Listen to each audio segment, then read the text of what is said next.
ওলামায়ে কেরামরা মিম্বরে যদি যুবকদের প্রতি কড়া মেসেজ নয়, বাবা তার সন্তানের প্রতি কড়া মেসেজ নয়, বাবা ফজরের সময় যখন হয়ে যায়, বাবা ছেলেটার দরজার সামনে গিয়ে যদি মধুর ভাষায় বলে, বাবারে আর ঘুমাও কেন, চলো না বাবা আমরা দুজন মসজিদে চলে যাই, এই মধুর মেসেজ দিতে হবে। আপনি বাবা বলে ফরওয়ার্ড দেওয়ানোর প্রয়োজন নয়। সে একটা ইয়ং ছেলে, তার একটা ইমেজ, তার একটা বন্ধু বান্ধব আছে, তার একটা সমাজে ইজ্জত সম্মান আছে, আছেন নাই? আপনার ছেলে হতে পারে, আপনার কাছে ছেলে, কিন্তু তার তো একটা স্টেজ আছে, তার একটা বন্ধু বান্ধব আছে, একটা ইমেজ আছে না নাই? আচ্ছা বলুন তো, আপনার ছেলে খুবই মিজাজ নষ্টওয়ালা ছেলে, তারপরেও যদি আপনি ঘরের দরজার সামনে ফজরের সময় গিয়ে বলেন, বাবা বয়স্ক মানুষ আমি অপেক্ষা করছি তোমার জন্য, চলো না মসজিদে যাই, একদিন ডাকবেন, 2 দিন ডাকবেন, 3 নম্বর দিন সন্তান তো নিজে নিজেই রেডি হয়ে যাবে। ঠিক না বেঠিক? কথা কইন, ঠিক না বেঠিক? বাবা এই মেসেজ দিতে হবে। দরজায় গিয়ে যদি ঘুষি মারেন, ডান্ডা দেন, লাথি মারেন, হবে না। সুন্দর করি যুব সমাজের পরিচালনা করি, কারণ ওই যুবকরা যদি ঠিক হয়ে যায়, বিশ্ব নবী কেমন আদর্শ দিলেন যুবকদের প্রতি। যুবক শুনো, আল্লাহর নবী বয়ান করতেছেন, একজন সাহাবী পিছনে দাঁড়িয়ে বসার কোনো ব্যবস্থা নেই। হুজুর বললেন, এই সাহাবীর নাম ছিল হযরতে জরির। আল্লাহর নবী চাদর মোবারক খুলে নিক্ষেপ করে বললেন, জরির এই নেও চাদর, আর আমার চাদরে বসে তুমি আজকের আলোচনা শোনো। সুবহানাল্লাহ বলেন, আরো জোরে বলেন সুবহানাল্লাহ। কেমন মহব্বত করলেন! এজন্য আমি যুবকদেরকে বলি, যুবক তুমি শুধু শোনা নয়, যুবক তুমি ডায়মন্ড নয়, তুমি হচ্ছ কিয়ামতের দিন আমার আল্লাহর বেহেশতের মেহমান। সুবহানাল্লাহ বলেন না? আরো জোরে বলেন সুবহানাল্লাহ। এই যুবকদেরকে যদি আমরা সঠিকভাবে পরিচালনা করতে হয়, আমরা মিম্বরে বসে যুবকদেরকে মধুর ভাষায় ডাকতে হবে, রাস্তায় মেসেজ দিতে হবে, যুবকদের দরজায় গিয়ে বলতে হবে, প্রয়োজন যদি হয় যুবকদের পায়দারি মসজিদে আনতে হবে। যদি এই হয়ে যায়, আমার গোটা সমাজ শুদ্ধ হয়ে যাবে। জোরে বলুন, ঠিক না বেঠিক? যুবকরা যদি চলে আসে, আচ্ছা আপনি যদি আপনার দরজার সামনে গিয়ে যদি যুবকদের দরজার সামনে আপনি যে একজন ফাদার হিসাবে ডাক দেন, যদি আপনার সন্তানরে, বাবা চলো না মসজিদে যাই, একদিন ডাকবেন, 2 দিন ডাকবেন, 3 নম্বর দিন তো অটোমেটিক সে রেডি হয়ে যাবে। যেটা বলো, ঠিক না বেটি? কথা বলেন, ঠিক না বেটি? অটোমেটিক সে রেডি হয়ে যাবে। আপনার ওয়াইফরা বলবেন, যাও না মেয়েটার বেডরুমে, তুমি মা তার মেয়েটার বেডরুমে গিয়ে যদি বলে, মা আর ঘুমানির সময় নেই, মা তোমার আব্বু আর তোমার ভাইয়া চলে গেছে মসজিদে, আমরা মা আর মেয়ে ওই দুজন মুসল্লায় দাঁড়িয়ে যাই, আও না।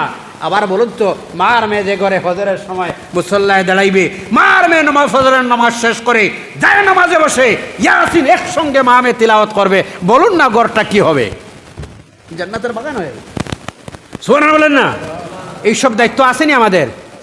দায়িত্ব আছে, দায়িত্ব পালন করতেছি না। কথা কইন, ঠিক না বেটি?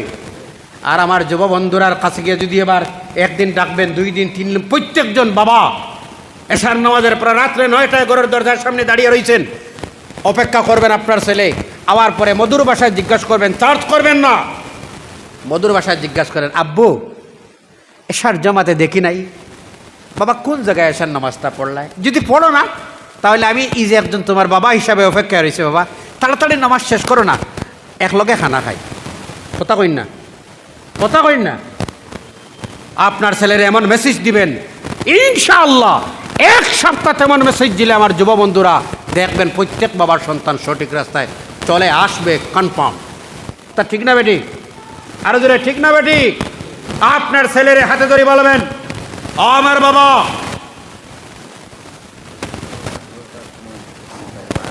আচ্ছা বদরপুরের একজন মানুষ বাড়া তখনই কেন, তাই 1000 টাকা আল্লাহর ঘরে সাহায্য, আল্লাহ তুমি কবুল মঞ্জুর করো, আল্লাহ আমি। ফজরের নামাজ শেষ করবেন, আপনার সন্তান নিয়ে হাতে ধরে বলবেন, বাবা এই সমাজের এইটাই দায়িত্ব, আমাদের দায়িত্ব, এই যে একজন বড় ভাই, এই যে একজন বাবা, এই যে একজন স্বামী, প্রত্যেকের দায়িত্ব রয়েছে এইটাই। এই দায়িত্বহীনতার কারণে আমার সমাজ, আমার যুবকরা কোনো গাইডলাইন নেই যুবকদের সামনে। আছে কোনো গাইডলাইন? কথা কই না? খারাপ পাইবা না ভাই, এখনও সময় রয়েছে হাতে, আছে না নাই? আমরা দায়িত্বহীনতা, কোনো গাইডলাইন নাই। এখন ফজরের সময় বাবা তার সন্তান নিয়ে মসজিদে যদি রওনা দেয়, আর ওই ফজরের সময় নামাজ শেষ করে সন্তানের হাতে ধরে বলে, চলো না বাবা একটা জায়গায় আমরা চলে যাই, বলে কোন জায়গায়? আও বাবা আমার সঙ্গে।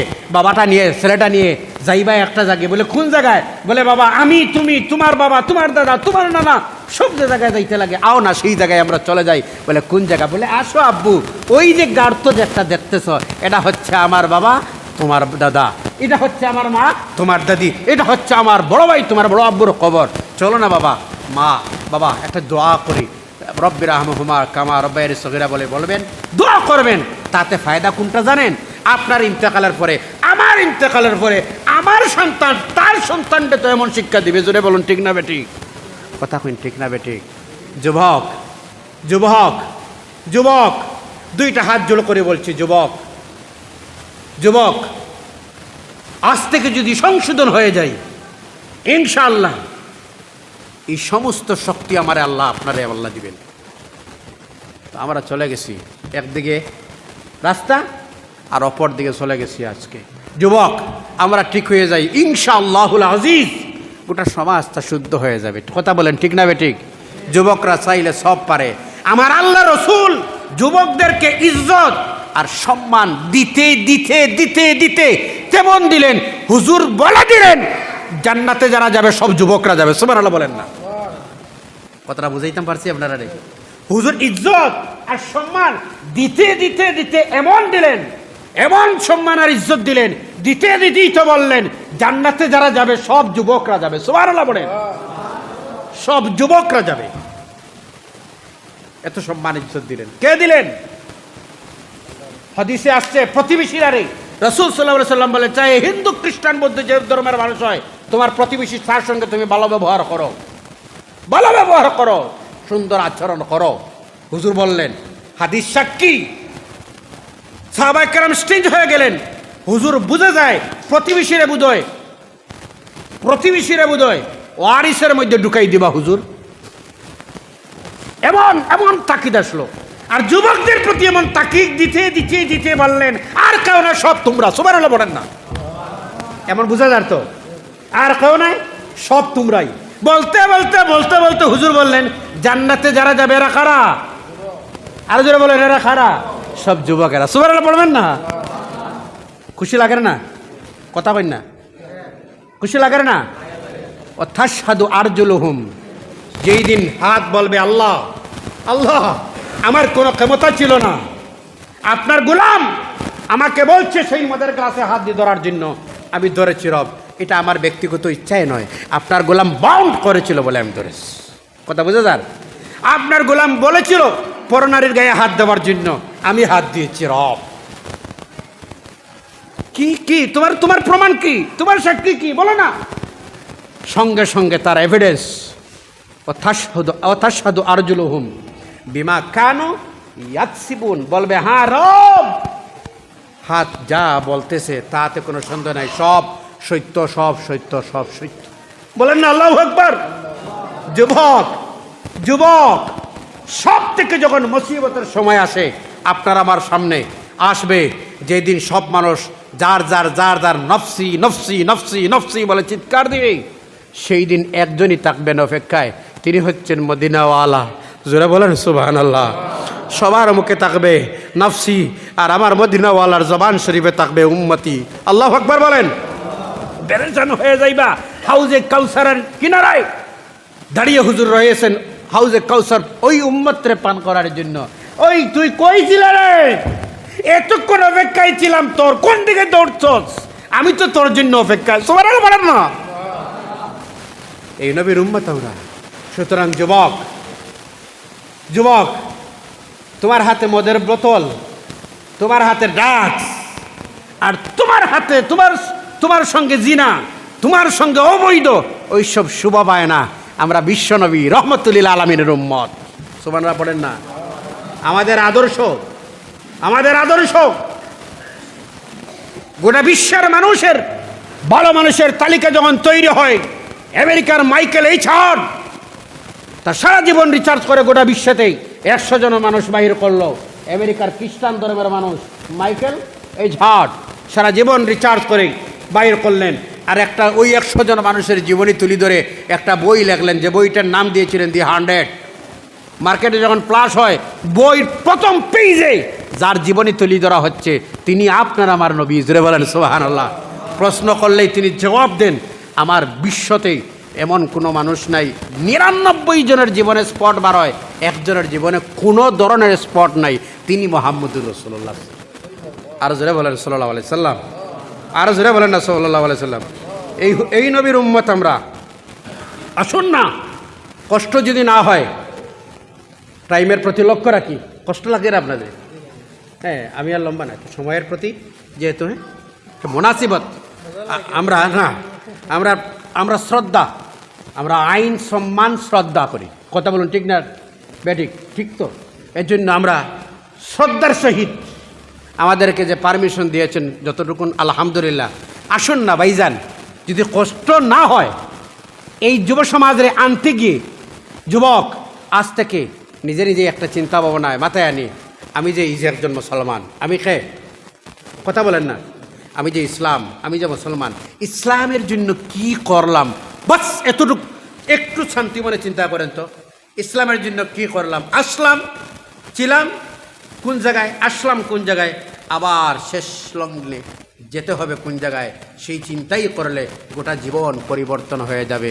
আসুন, কষ্ট যদি না হয়, ও রহমতুল্লাহ আলমিন রে দাঁড়িয়ে সাল্লাতু সালাম জানাই, ইয়া নবী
बरगज़ीदा नबी पर अपने मुदाम अस्तग़फिरुल्लाह इन्नल्लाह गफ़ूरुर रहीम अस्तग़फिरुल्लाह इन्नल्लाह गफ़ूरुर रहीम अस्तग़फिरुल्लाह रब्बी मिन कुल्ली ज़म्बिन व अतूबु इलैहि ला हौला वला कुव्वता इल्ला ला हौला वला لا حول ولا قوة إلا بالله العلي العظيم হাজিরিন কেরাম আপনি আমার বড় ভাই আমার ঘরের মেহমানের দোয়া কবুল আচ্ছা আলহামদুলিল্লাহ মানুষ আছে বেমারি লাগি সওয়াল আল্লাহ শিফা দিতে দোয়া করব ইনশাআল্লাহ আপনার কাছে দোয়া চাই আমি একদম আর বিশেষ করে আপনাদের কাছে আসতে সামান্য দেরি রাস্তায় তো গাড়ির কারণে আপনার কাছে আমি ক্ষমা প্রার্থী দোয়া দিবা আর বিশেষ করে আমার প্রিয় যারা বন্ধু যারা আমার আপনারা ভাই বলবেন হুজুর বলবেন না আপনাদের কাছে দুইটা হাত জোড়ো করে বলি প্রিয় ভাই প্রিয় বন্ধু আমরা এখনও সময় আছে আসি না আমরা সঠিক জায়গায় চলে আসি যদি আমরা স্থান মসজিদে যদি চলে আসি ইনশাআল্লাহ আল্লাহ পরিবর্তন করে দিবেন রাজি আছেন যুবক আরও জোরে বলেন রাজি আছেন অন্য আমরা কথাবার্তা সব থাকতেছি রাষ্ট্রপতি সব থাকতেছি অন্য একবারে খালি আগুন লাগে নাম কিটা কোন এরা হইনি অন্য আইলো তারা ওলা আগুন লাগে যায় বুঝি ভাই তারা বুঝি যায় কোন জায়গা লাগি থাকতেছি